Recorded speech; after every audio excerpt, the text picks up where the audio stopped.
En 2014, une mystérieuse faille découverte par un chercheur français trop hâtivement a fait le tour du monde. Cette vulnérabilité embrase Internet et a causé énormément de dégâts. Impactant des millions d'appareils et des systèmes d'exploitation, cette vulnérabilité est sûrement la vulnérabilité la plus effrayante du XXIe siècle. Aujourd'hui, laissez-moi vous raconter l'histoire d'une des plus grosses vulnérabilités du monde, Shellshock. Nous sommes en juillet 2014. Stéphane Chazela est un Français de 38 ans installé en Angleterre à Édimbourg. Il est passionné du monde libre, de Linux, et travaille en robotique dans une petite société. Lors de son temps libre, il adore plonger dans le monde libre de Linux et inspecter les différents composants qui s'y trouvent.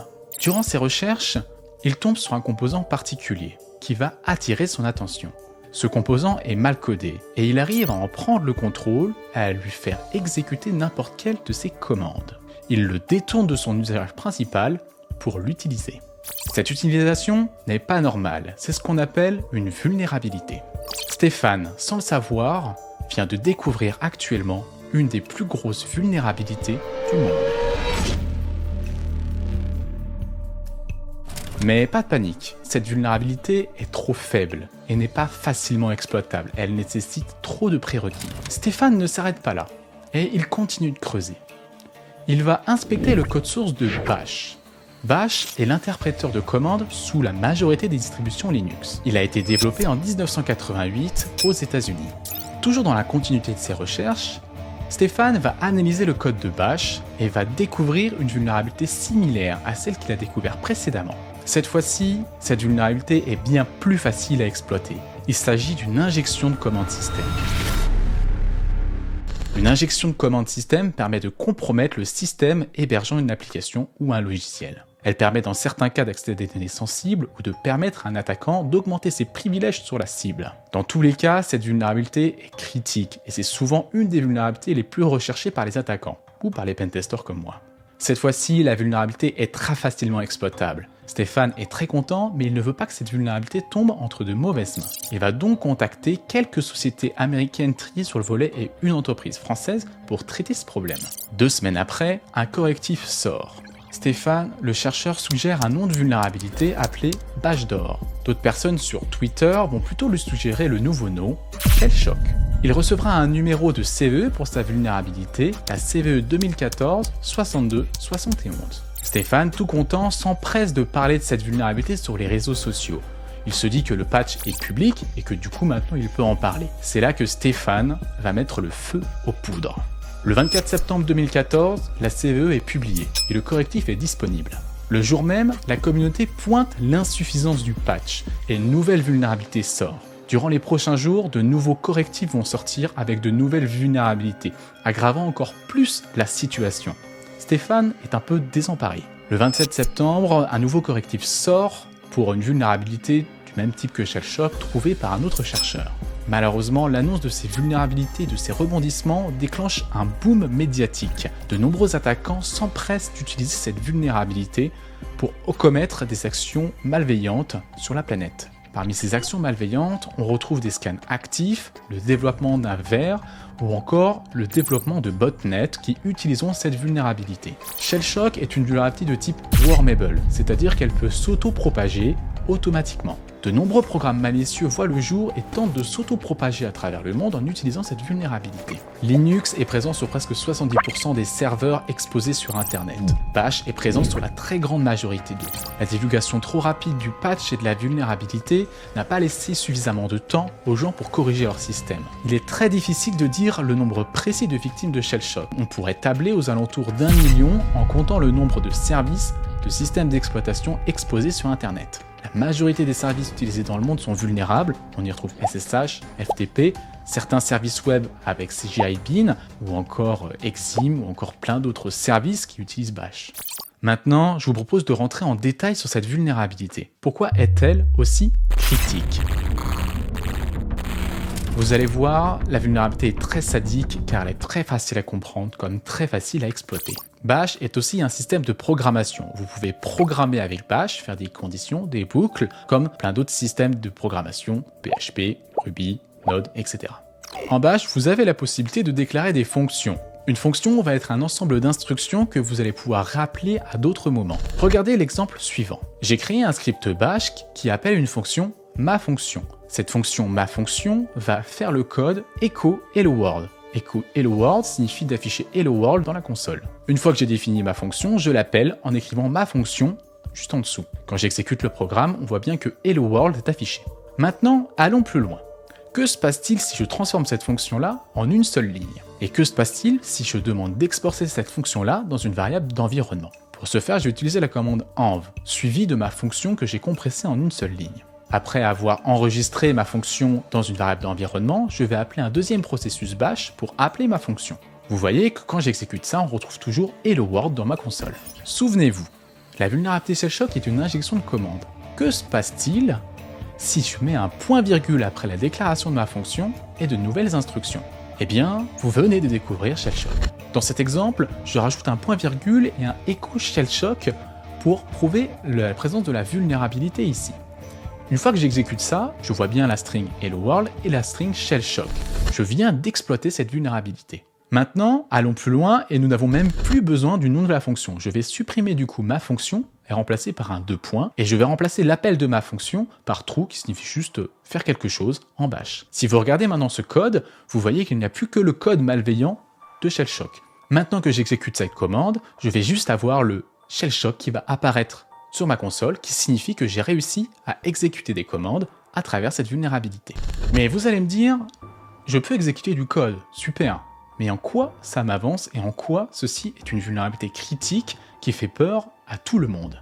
Et bien vous allez le voir que ce problème est vraiment un gros problème. Déjà, quelles sont les conditions d'exploitation de cette vulnérabilité? La majorité des systèmes sont vulnérables.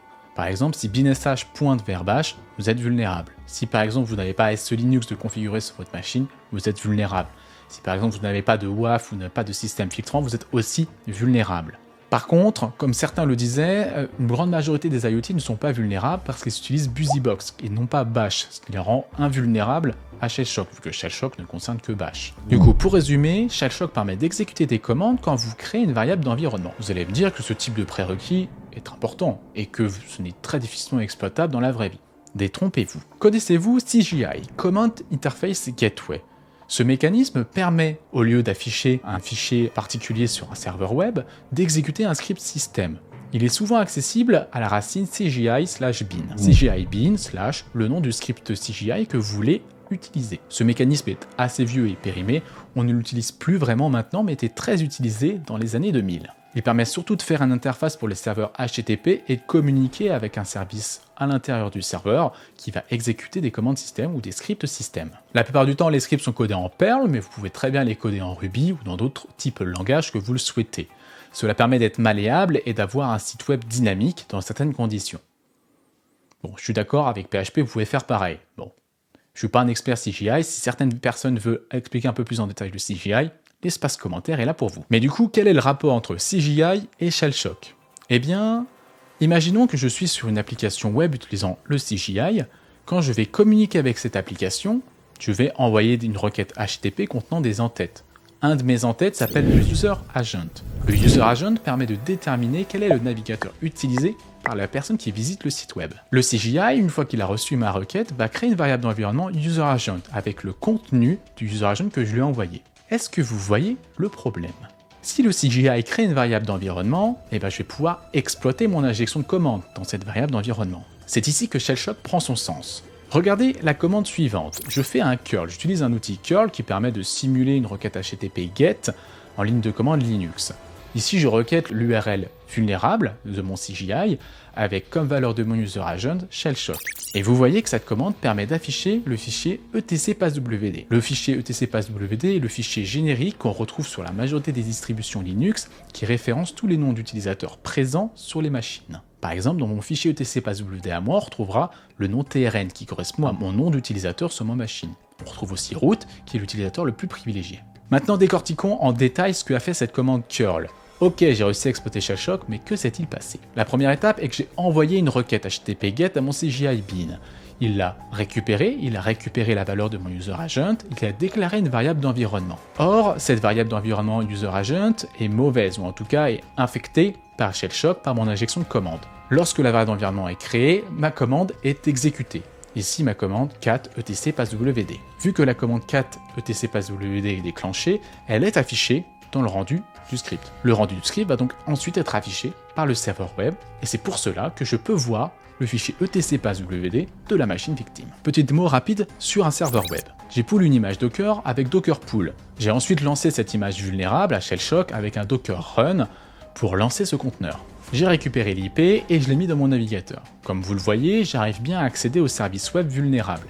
Maintenant, je vais créer mon payload. Je vais faire un mktemp pour avoir un dossier temporaire de mon TMP et je vais créer un fichier exploit.sh. Dans ce fichier exploit.sh, je vais écrire les lignes suivantes, bin bash, puis je vais écrire la ligne curl qui va me permettre de faire un cat etc passwd, le même curl que l'on a vu précédemment. Une fois que j'ai écrit ce fichier, je l'enregistre et je fais un chmod plus x ou tout simplement un bash exploit.sh pour exploiter la vulnérabilité. Et vous voyez, boum, voici le etc passwd de la machine vulnérable. Si vous êtes encore dubitatif, on peut le faire avec le fichier etc host ou le fichier etc hostname, et vous voyez que ça fonctionne aussi. Et maintenant, chez Mr. Robot. Vous savez comment j'aime cette série, et vous voyez qu'on retrouve cette scène dans l'épisode 2 de la saison 1. Au tout début de cette série, on retrouve une scène qui traite de Shellshock. Comme d'hab, le concept de cette scène est assez léger. Elliot a un besoin frénétique de pirater des gens. Cette fois-ci, c'est au tour de Tyrell Walick, un de ses commanditaires chez Evil Corp, d'être piraté. Et vous allez voir, c'est peut-être un peu trop facile à son goût. Comme vu précédemment, les services mail et Exim sont vulnérables à Shellshock. C'est ici la cible de Elliot. Elliot va donc cibler les services mail de Evil Corp. Sur son terminal, Elliot va taper une commande plus complexe d'habitude avec wget, un équivalent de curl. Ce qui est assez amusant, c'est que Sam Esmail a copié-collé une grosse commande qu'on retrouve sur le repo GitHub que je vous mets juste là, et qui équivaut presque à la même commande écrite dans la série. Évidemment, Elliot aurait pu utiliser les commandes qu'on a vues précédemment dans la vidéo, qui sont quand même beaucoup plus simples. Mais bon, pour rendre ça plus joli à l'écran, Sam Esmail a favorisé une commande plus grosse pour rendre ça plus impressionnant. Encore petite chose intéressante, est ici que le domaine evilcorp.intl est administré par la société qui a tourné Mr. Robot. Petit clin d'œil aussi intéressant. Avec sa commande wget, on voit qu'il récupère le fichier etc passwd. Le fichier etc passwd référence tous les noms d'utilisateurs de la machine cible. C'est là que ça coince et c'est là que ça ne va plus. Regardez bien. Sur son shell, il est en tant qu'utilisateur root. Il a la petite tilde sur son shell qui signifie qu'il est dans le répertoire /root. Il sauvegarde le compte-rendu de etc passwd dans le fichier status. Ce fichier se situe donc dans /root/status. Regardez bien la commande juste après. Il lance John, qui est un outil permettant de casser des condensats de mots de passe, sur le fichier etc status. Ici, ça ne va pas. Le fichier etc status est déjà un fichier que je ne connais pas, par défaut sous Linux, et qui est aussi un fichier déjà présent sur sa machine. Ce n'est pas le fichier qu'il a téléchargé. De plus, comme vous voyez, historiquement, le fichier etc passwd contenait des mots de passe. Or, ce n'est plus le cas. Dans les anciennes versions Linux, le fichier etc passwd contenait le condensat des mots de passe des utilisateurs. Or, ce n'est pas le cas maintenant, et ce n'est plus le cas depuis très longtemps. Et vous le voyez, dans le etc passwd, aucun mot de passe est enregistré. Pour casser ça, il aurait dû récupérer le fichier etc shadow, ce qui n'est pas le cas ici. Sam Esmail ici a donc utilisé une facilité scénaristique pour dire qu'il a récupéré on ne sait de quelle manière des condensats de mots de passe et qu'il a essayé de les casser avec John. Ça aurait été plus crédible de récupérer directement le TC Shadow. Bref, continuons.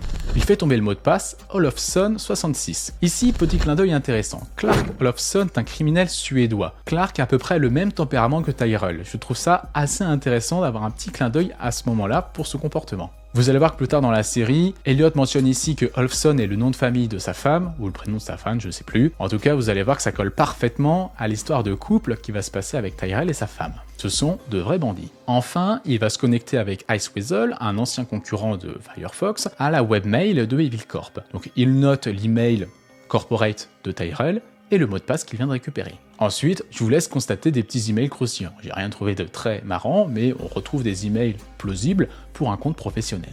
Enfin, Elliot est complètement parano et se sent piégé par un hack aussi facile. En effet, rien de très compliqué ici, je pense que vous seriez tous capables de faire à peu près la même chose. Faire la même chose, mais dans un environnement contrôlé, pas sur Tyrell. Enfin, pour conclure, la scène est plutôt courte, mais elle est assez intéressante et met en avant une vulnérabilité assez critique comme je vous l'exposais en début de vidéo. Shellshock a fini par disparaître face à l'impact médiatique que la vulnérabilité a eu. Cependant, cela restera une des vulnérabilités les plus critiques découvertes à ce jour et aura évidemment bien marqué l'histoire. Si vous avez des questions concernant cette vidéo, n'hésitez pas à les mentionner dans les commentaires. Je vous souhaite évidemment mes meilleurs vœux pour 2024. TrackFlow commence à se développer, n'hésitez pas à candidater si vous souhaitez nous rejoindre. Nous recherchons des mini-makers et des monteurs, ça pourrait beaucoup nous aider dans notre travail. Comme d'habitude, n'hésitez pas à vous abonner, à cliquer sur la cloche et à liker la vidéo. Cela m'aide énormément et aide TrackFlow à se développer. Ciao, c'était Thibaut.